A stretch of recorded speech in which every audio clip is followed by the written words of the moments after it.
క్రైస్తవ వివాహాలు కూడా ఎలా అయిపోయినాయంటే చెప్తాను జాగ్రత్తగా. క్రైస్తవ వివాహాలు ఎలా అయిపోయినాయంటే స్టార్టింగ్ బాగా మొదలెడతారండి. స్టార్టింగ్ బాగా మొదలెడతారు. ఎంత బాగా మొదలెడతారండి? స్టార్టింగ్ ఎలా మొదలెడతారు అనుకుంటున్నారు? పరిశుద్ధ పరిశుద్ధ అని మొదలెట్టి ఆఖరికి పనికిమాలిన పాటలు అన్నీ ఆడతారు. అవునండి? అవునా కదా చెప్పండి. ఈరోజు క్రైస్తవ వివాహాల్లో మనం చూసేది ఏంటి చెప్పండి? మనం పెళ్ళికి వెళ్తే మేము స్టేజ్ మీద ఉండగా మొదలెట్టారు సినిమా పాటలు. నాకేం అర్థం కాలేదు ఇంకా. మళ్ళీ అదేంటి? క్రైస్తవ పెళ్ళి. ఏంటి చెప్పండి? క్రైస్తవ పెళ్ళి. క్రైస్తవ పెళ్ళిళ్ళలో జరుగుతుందండి ఈరోజు. అస్సలు జరగట్లేదు, దారుణంగా ఉన్నాయి.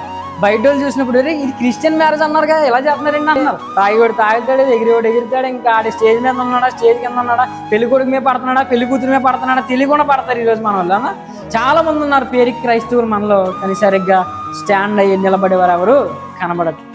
మరి ఇలా ఉండగా మన పరిస్థితి, మనం నిజమైన క్రైస్తవులమా చెప్పండి? నిజమైన క్రైస్తవులు కాదు.